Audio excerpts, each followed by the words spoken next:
For African Insight on the UNGA, I'm joined live from New York by David Monda, Professor of Public Policy and Constitutional Law at the City University of New York. Professor, let's begin with the issue of Africa getting 2 permanent seats at the Security Council and what this would mean for the continent. I think that's an important measure. I think it's long overdue, and it's going to be important in 2 big ways that I can see. I think firstly, in relation to the democratization of the UN, and specifically the UN Security Council. The current structure of the UN Security Council reflects the world in 1945. So adding these 2 seats for Africa and possibly for other regions will look to expand the voices on the Security Council. But I think also in terms of getting alternatives or viewpoints in terms of global issues.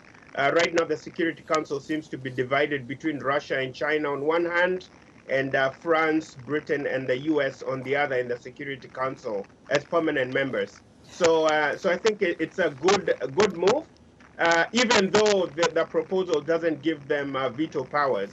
So that's another element to think about. Professor, do you think the continent should have a common agenda when it comes to a global stage such as the United Nations General Assembly, where they say this is how we feel as Africans, these are the things we want to table here and we want the world to hear?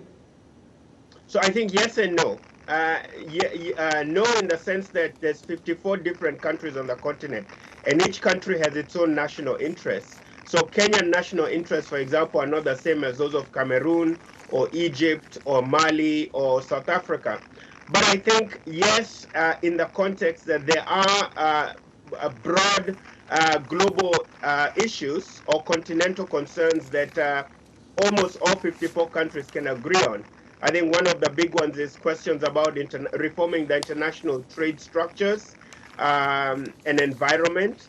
I think the other issues, questions of climate change, debt relief, and also other issues around migration and unilateral intervention on the continent.